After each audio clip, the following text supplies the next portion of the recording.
But why Bradberry stayed away and basically wanted this resolved and wanted out was because he got a sense very early on from the new GM, new coach, new staff that he wasn't wanted anymore. And so they could have looked into extending his salary to spread out his salary cap space, that kind of thing. They did not approach him with that option. And so they didn't have a place to go when Joe Schoen was negotiating trades with teams. Bradberry wasn't in the mood, frankly, to acquiesce to anything that was below any kind of value he felt he wanted, because there was an element of the organization saying, you're not the player we need you to be as well. So he has a chip on his shoulder, which I think he's going to fit in very well into Philadelphia, both with the chip and also with the fact that part of the reason he signed in Philly, there's no doubt in my mind, I can tell you, is because they play the Giants twice.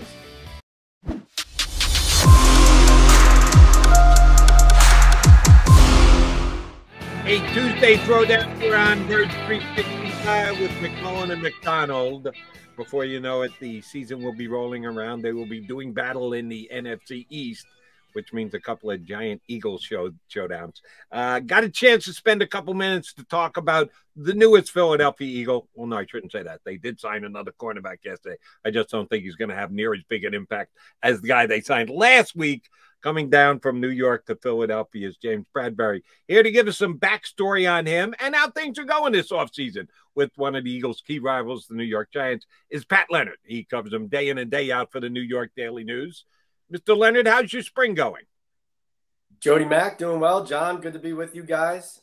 Exciting draft in the NFC East, right? So a lot to unpack, and everybody always says, how's your offseason? I say, well, there isn't much of one. I mean, we're already looking at camp coming around the bend, it feels like. Yeah, it really is, Pat. It's amazing. One of the things this league does so well is the calendar. Everything just kind of moves into something else rather seamlessly, and it keeps up the popularity of the sport. But let's talk about James Bradberry, because you've got to see him up close. And there's this mentality. Obviously, 2 years ago, he was a Pro Bowl corner. Last year, a little bit of a step back. So Eagles fans are wondering, is that real? Is this a descending player that had something to do with what was going on defensively? Was he the same player, more of a zone corner? Can he play press? What did you see from James Bradberry, Pat? Well, Eagles fans will be glad to hear, John, that what I was told right after the season is he was dealing with a nagging injury that nobody knew about, cost him some practice time. Obviously you look for those things to be disclosed. If they're not, listen, it happens.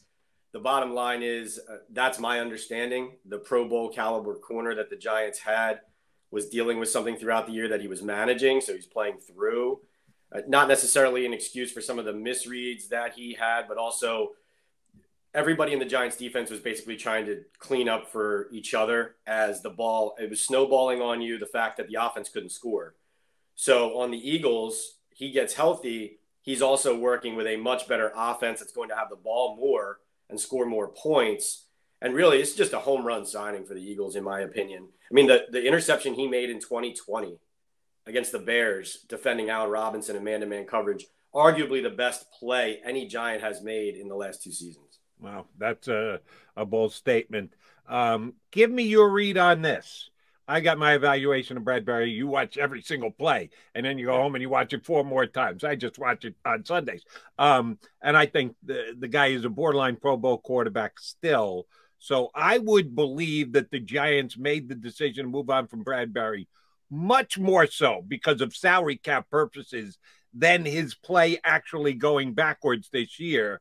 If you had to put a percentage on it, and it's, hey, new folks, they didn't sign him to the contract coming in, new coach, new general manager, they're just evaluating somebody else's overall decision. Then they have to make their own as to how to handle him. How much of the parting ways with Bradberry was because of the Giants salary cap situation, and how much was because, all right, he's not quite worth what he used to be? We've seen a decline during the course of his time with the Giants. It's a good question. I'll say 65-35, so salary 65, play 35. I have that 35 a little bit higher, I think, than most do, because at least my understanding was this was about a new regime coming in and looking at the player and saying, first of all, okay, what he gave us last year is not worth what we're paying him. So that was the money part. Certainly, they restructured his contract last year, which hurt that evaluation as well.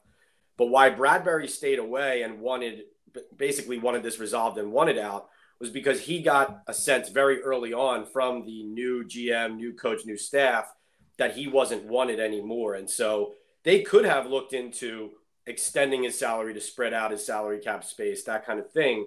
They did not approach him with that option. And so they didn't have a place to go when Joe Schoen was negotiating trades with teams.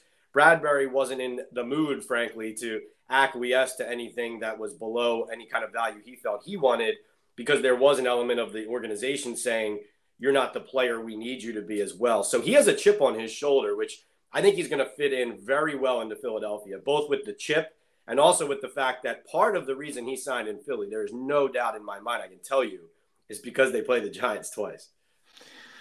Yeah, when you saw the contract, Pat, and it's basically 1 year with the ability to make up to $10 million, about 7.25, I think, guaranteed. He'll probably get to $10 million if he plays the majority of games. I don't think those incentives are going to be too difficult. But when you saw the contract, did you think, wow, I thought Bradberry would get a little bit more? Did you think that's what it should have been? Obviously, the calendar hurts. If he were cut a little bit earlier when teams hadn't budgeted and had full offseason rosters, maybe would have been a little bit different. What did you think of the contract?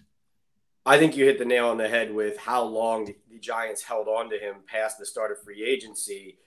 You had teams like the Chiefs and the Colts, let's say, who were waiting and basically counting on Bradberry to take a below market deal to join a team that they feel, listen, we're in Super Bowl contention. The Houston Texans wanted him badly. What opened my eyes was Bradberry choosing the Eagles, because at that juncture, when you're the player and you know you're not making as much money as you would have made, let's say 2 months ago, you think, okay, if he's taking less money, he's just going to join a team that he thinks can win. And so choosing the Eagles over some of the other teams that were interested in him, I think speaks to how he thinks the team can do. There's certainly a huge element, like he said to John Clark right off the bat when he landed in Philadelphia, the scheme fit with Gannon is a major piece of it too. But what opened my eyes was that he picked a team that he felt could win. He didn't okay a trade to the Texans because he didn't want to be locked in with another rebuilding team. He picked a team in Philadelphia. And frankly, the money, I think he would have ideally rather made the $10 million back he was going to make in salary and just gotten that flat.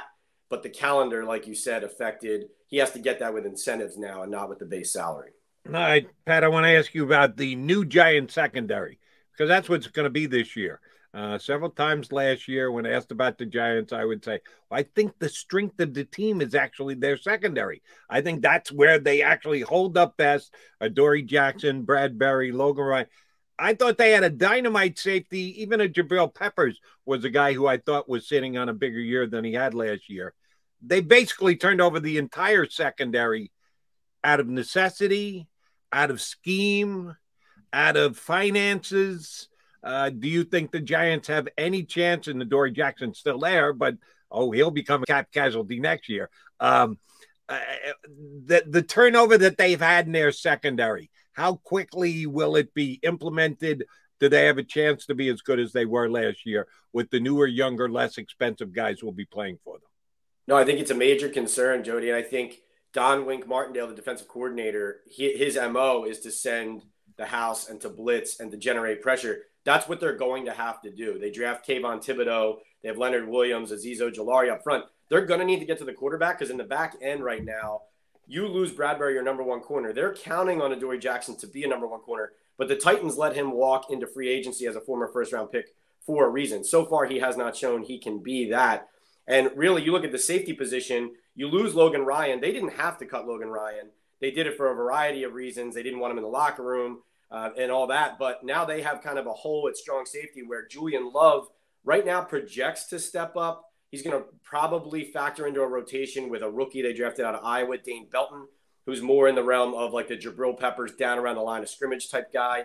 They got an undrafted free agent, Yusuf Corker from Kentucky, who's having a pretty good spring right now. Xavier McKinney is the best player back there, but he's only a second-year or third-year player.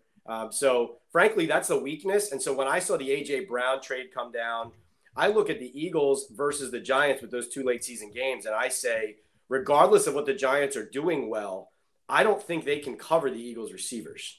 And so if Jalen Hurts just puts the ball on the money, I don't envision the Giants beating the Eagles unless those pass rushers get to the quarterback. But the Eagles' offensive line obviously projects very well.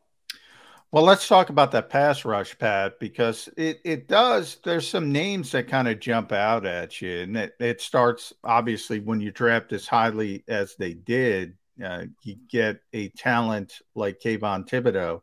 And we'll talk about Evan Neal as well. But Dexter Lawrence is a good player. Azeez Ojulari, where is he in sort of his development? I remember talking to Jody last year about Kadarius Toney being drafted in the first round and Ojulari being drafted in the second. I wasn't a big Toney fan, but I said to Jody, you know what? If you took Ojulari where they took Toney and took Toney in the second round, I'd be fine with it. So is he developing into sort of a player? Because I see some names there that maybe they could have something with the pass rush, especially with Wink Martindale, as you mentioned. There's a guy who's got a history of finding pass rushers. Agree with you on the draft point there, no doubt. And honestly, there's a bit of a comparison between Ojulari fell because of some injury concerns people had about a knee. You look at Nakobe Dean and what the Eagles did, taking him way lower than people expected. Teams had concerns about an injury, something similar there. He had 8 sacks as a rookie, but did not consistently produce. And you know, John, you see a lot of rookies that even if they flash sometimes, they kind of get washed out by the amount of snaps they play and the caliber of play they're facing. One thing Azeez does well when he's playing well is set the edge. And he actually, when he's playing better run defense, it kind of bleeds into the rest of his game. And so if he can just do that while Thibodeau becomes like the #1 pass rusher that Martindale can unleash, hopefully, and get in mismatches, that's how the Giants pass rush can take an uptick forward. I do think they lost a guy, Austin Johnson, in the interior as kind of a rotational piece. Justin Ellis is now there. Not sure if they're going to lose something or gain something there, but certainly they're counting. Ojulari gained 10 pounds of muscle in the offseason already. He is bulked up. We saw him at the podium the other day. And so they're counting on those edges and then the DC to kind of mix and match, again, to protect the secondary. Because that other outside corner, should have mentioned, right now, the guy who projects there is Aaron Robinson, a 3rd-round corner out of Central Florida, Alabama transfer, who's got some potential and physicality, but kind of was grabbing a lot last year when he was playing. So there's a big hole back there. They hope those guys up front. They're counting on Thibodeau, frankly, to be the dude right away. Let me ask you about Evan Neal. They take Thibodeau at number 5, come back at Evan Neal, who I think was the best offensive lineman in this draft. So both of the Giants' first-round picks, I thought, were not only very good players, but also good value. Are they going to play Evan Neal over on the right side? Are they going to stick with Thomas on the left? Is it a to be determined, let's decide it on the field decision? We assume those are your 2 tackles, your 2 #1 draft picks at those positions over the last couple of years. How's it going to shake out once the season starts? Which is going to be on which side? Yeah, Jody, interestingly enough, we saw them at their first full-team OTA. Evan Neal, first team right tackle. So he's there at right tackle. You have Mark Lewinsky at right guard, the free agent signing. John Feliciano, the center. Shane Lemieux looks like he's getting first crack at left guard, coming off a leg injury and surgery. And then Andrew Thomas is your left tackle. Corey Cunningham actually was lined up there in their first OTA because Thomas had another ankle surgery that he's expected to be fine, but he's actually not on the field. The most instructive thing to me there, though, is with Thomas sitting out right now, they don't have Neal working at left tackle just in case. He's still over there on the right side because that's where he's going to start come Sunday in week 1.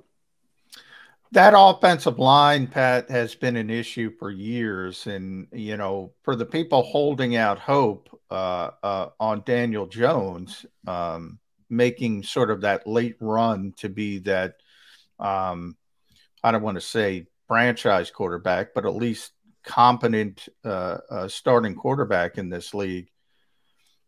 If you start getting the offensive line fixed, and obviously there's tremendous talent outside, specifically with Neal and Thomas, the interior doesn't look great on paper, Is part of Daniel Jones's struggles have to do with that offensive line over the years, or is that making excuses?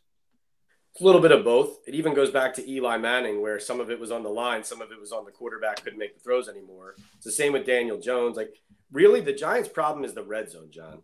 Like, Jones makes a lot of throws to move the team down the field with pressure, without pressure. When they get inside the 20, everything short circuits.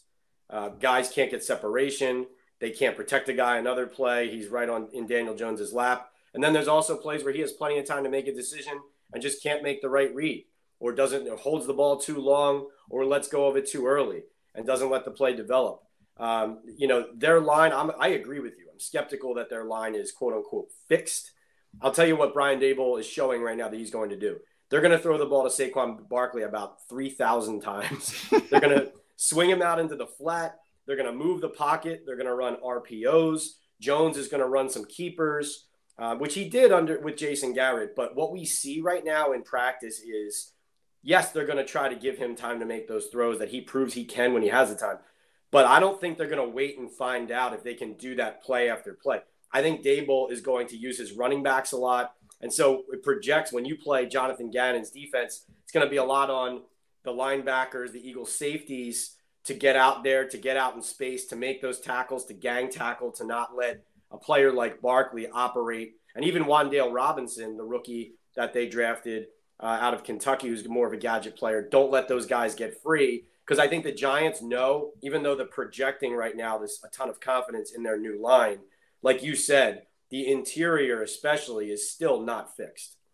Despite RPOs and keepers that you just added into the mix right now, assuming health for Daniel Jones, that none of those somewhat risky plays put him at risk and he ends up getting hurt.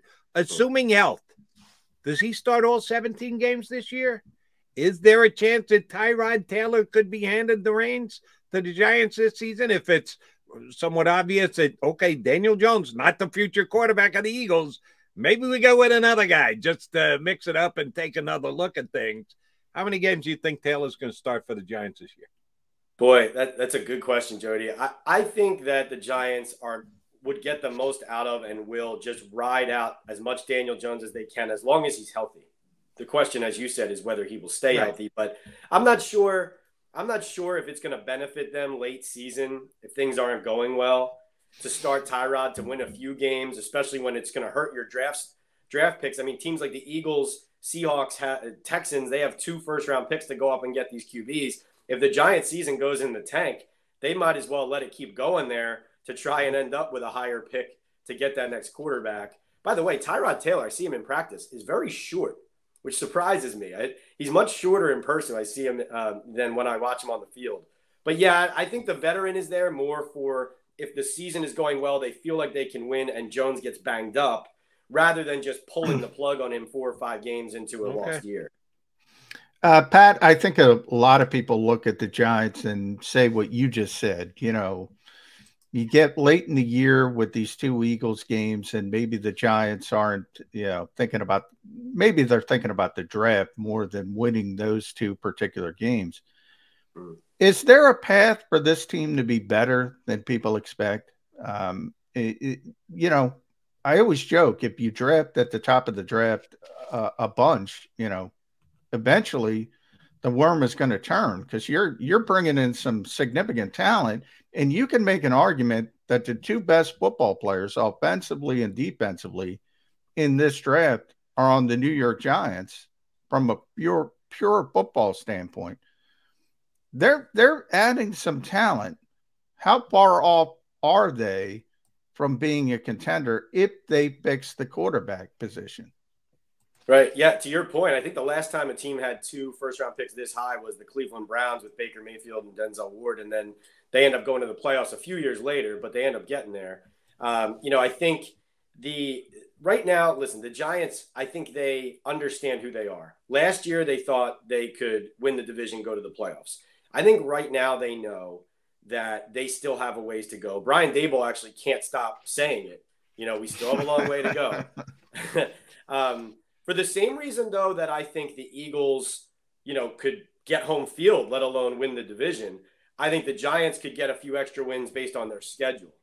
And it sets up very favorably with the AFC South, playing teams like the Detroit Lions. The NFC East obviously is still favorable. The problem for the Giants is, compared to the Eagles, the Giants are also one of those teams, right? Like, you can't look at a game against the Jacksonville Jaguars for the Giants and say we're clearly the better team, because Trevor Lawrence, if he could easily, I would make the argument, I think most people would, outplay Daniel Jones on a Sunday, and there goes that game.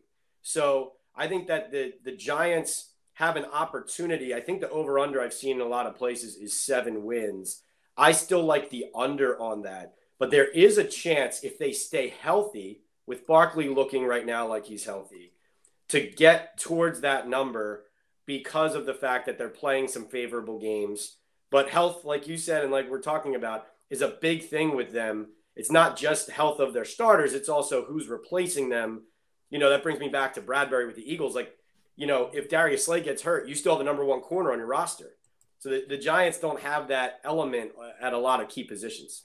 All right, we talked about the top 2 picks in the draft as well. We should for the Giants at number 5 and number 7, Thibodeau and Evan Neal.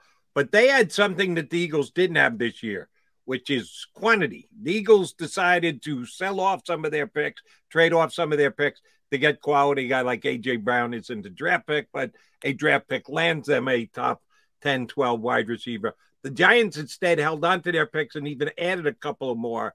How do they feel about their draft after the top 2? We all know about the top 2, and they've got to step in and play and contribute, if not be stars, right off the bat. How did the Giants feel about the rest of their draft, the early returns, guys showing up in camp that they like what they see out of their new players? Yeah, so Wan'Dale Robinson, who we mentioned from Kentucky, the 2nd rounder. Now, I've talked to a lot of people who thought they drafted him too high. But like we talked about with Saquon Barkley, I think he's a former running back at Nebraska, played some running back receiver at Kentucky. I think they're going to use him in a lot of different ways. You're going to see him with the ball in his hands a lot. He's only 5'8", but they're excited about him. They scouted him. What you found with the Joe Shane's first draft with the Giants, a lot of the players they spent a lot of time on are also guys they drafted. So they really dug in. So even if it looks like they drafted him higher than a lot of people had him on their board, they were players they felt they had defined roles in mind for them. Some of them are developmental offensive linemen. They got Josh Azudu, the offensive guard out of North Carolina. Still a question whether he's going to able to contribute a ton right away. But I think more an eye on development with the offensive line with him and Marcus McKeithen from North Carolina, because it's not just about now for the Giants. It's about the future as well. And Dane Belton's an interesting name, I think, to keep an eye on too, as well as Daniel Bellinger, the tight end. But Belton's kind of one of those slash guys in the secondary who is a good blitzer. You'll see him after the quarterback a lot. Cordell Flott, they like that corner from LSU as well. But you can tell he needs to put some muscle on and some meat on those young bones probably before he factors in regularly. They did bring in Darren Evans, though, as an undrafted free agent, another LSU corner who played with Flott. And so you could be looking at a future pairing on the outside in Evans and on the inside in Flott for the Giants for years to come there as well.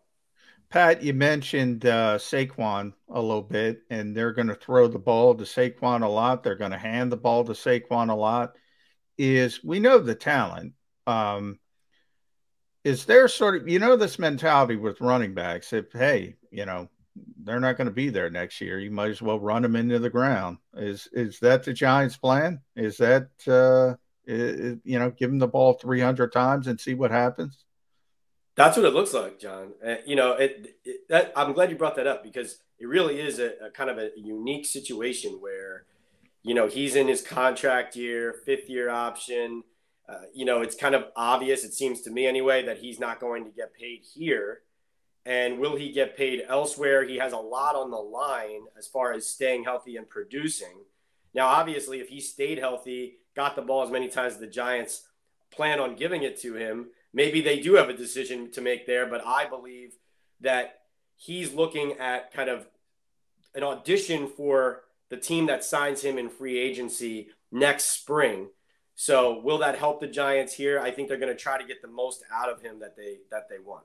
All right, I need to go back to the quarterback position one more time, and I'm on record not a Daniel Jones fan. I haven't been from the day he was drafted, so nothing has changed there. But I was a little surprised by the Giants this offseason. Not that they signed Tyrod Taylor. I think he's a good backup quarterback. Nice signing for them. They didn't draft a QB. Now, the Eagles didn't either, but they got Carson Strong after the draft as an undrafted free agent that some people thought was worthy of a draft pick. He's got a chronically bad knee. If he doesn't hurt his knee, he's going to be a real nice addition as an undrafted guy. Giants didn't go down that road. Did that surprise you? What is their line of thinking there? Not Daniel Jones this year. We're definitely going into the draft next year. Why no additions into the quarterback room via the draft this year for the Giants? Jody, it would have surprised me, except John Mara came right out at Joe Schoen's introductory press conference at New GM and said that it would surprise him if Jones wasn't the week 1 starter. And we've let this kid down. And so you could hear in that moment, not only was the owner hoping to run it back with Jones, you could hear that all of the interviews that they had with their, I think, 9 GM candidates, the Giants wanted to hear their candidates say, we think we can get more out of Daniel Jones. Let's give it another year. Now, to Joe Schoen's credit, he and Brian Daboll still did homework on the quarterbacks in this draft. I am with you, though, Jody, on once it got later in the rounds, when these guys started falling, it did surprise me. There's the quarterback to replace Daniel Jones this year. And then there's the future. And they didn't even touch the – how do you come away with right now Davis Webb as your third-string quarterback and no future potential quarterback on the roster? And, you make – and this is the other point, too. Evan Neal, listen, once he's there at 7, the Giants say, well, we got to take him here. But the ideal scenario for them, if they were going to go this risky route they did in not really shoring up that position behind him with a young developmental player, was to trade back and get another first round next year to compete with all these other teams that might be coming up for a QB. So they did not get that. So now they're in this – they're really putting themselves behind the 8 ball of we need Daniel Jones to work out. If he doesn't, we don't have a backup plan at the moment, which is dangerous ground to tread, obviously. Pat, last one from me, and follow Pat at P Leonard NYDN. You can read them in the New York Daily News. PL on NFL on TikTok and Instagram. I like that one, Pat. PL on NFL. Appreciate it. You covered the Giants, so you've had, you've been through the ringer when it comes to coaches. You got like boom, boom, boom. So I want to hear your first impressions on Brian Daboll and this staff. Our old friend Mike Kafka is the offensive coordinator. Wink Martindale, you mentioned, the defensive coordinator. Yeah. You think the Giants finally got it right? Your early impressions of this staff. I think Daboll's clearly going to help the offense. I mean, they have nowhere to go but up. But I do think he's going to help them in that regard. I'm still in wait and see mode on the head coach he will be. And what I mean by that is all these coaches, like you said, who've been cycled through in 2 years and out, Daboll's going to face some adversity. And they opened with the Titans on the road, first seed in the AFC last year. You start losing games early. How do you deal with that? How do you handle that? He's handling the honeymoon period well. I'm not exactly sure how it's going to go once the losses start piling up, as I expect. Interesting dynamic that Joe Schoen came right out when he got hired and Daboll got hired. And the GM, who has a lot of power here, said he would prefer the head coach did not call the offensive plays, which my ears went way up. Like, wait a second. GM, same here. You can't make that call. So right now, Kafka's calling the plays in practice into the quarterback's ear, into Daniel Jones' ear. Almost seems like Daboll's in wait and see, hoping that, okay, if Kafka's delivering the game plan the way I want it, he's going to call the play. That's what it looks like. And I got from Kafka last week when we talked to him the sense that he wasn't just going to go anywhere for a job where he wasn't going to call plays. Like a lot of people think he's going to maybe be a one and done head coach candidate. Yeah. But he wanted to go somewhere to call plays. So if Brian Daboll's not calling the offensive plays, now he has to be the head coach because he's not in the headset. So that's a curious part of the dynamic. And the last thing real quick, Wink Martindale wanted to be the head coach here a couple of years ago when Judge got hired. He interviewed. It actually went really well, and the Giants really liked him. Now he gets fired from Baltimore. So talk about a chip on his shoulder. Really interesting dynamic. My understanding he's a really good guy, but always seems to have a scowl on his face. He's an older coach, but has a lot to prove, you can tell. And so, you mix that all into a pot, and it's going to be an interesting year, even if it's not a winning year. And oh, by the way, the Giants do play Baltimore this year, so that should be an interesting game. Wink against his former mates, kind of like the Eagles playing the Indianapolis Colts, and maybe Nick Foles coming off the bench. We were discussing that earlier in the show. All right, last thing for me on the Giants schedule. I hadn't really broken it down much. I'm just looking at it here. Really different type scheduling. From week 12 on, they play 5 of their 6 divisional games. They only have one game, third game of the season, against an in-division rival in the first 11 weeks of the season. And then the rush comes late, playing the Eagles, playing the Commanders, another Dallas game. Did the NFL schedule makers do the Giants a favor by holding their divisional games tonight late, or did they do an injustice to them by saying, yeah, you don't have to worry about any in the division? Oh, but we're going to pile on late with all these rivalry games. Jody, that's a good question. I think they do them a favor in the sense that it's an opportunity, because if you have all those division games left at this in the end part of your schedule, it gives the team an opportunity to, even if they're struggling a little bit, you can make up a lot of ground quickly with those head-to-head wins in division. So I do think they help them, though from the Giants and from an NFL team's point of view, you can also say the later on in the season, the less likely we're fully healthy. Now, obviously, you can say that about both teams on either side of the coin, too. Sure. But, the Giants, if they're out of it and trying to prove something, you're going to be, in my mind, going up against, an Eagles team twice that's in the playoff race, if not already in the playoffs, and trying to prove something and hit its stride. And so, I think it's an opportunity for the Giants, but it also might pin you not at full strength against some teams that are rolling. Pat, here's good news for you. You're coming down the turnpike in January.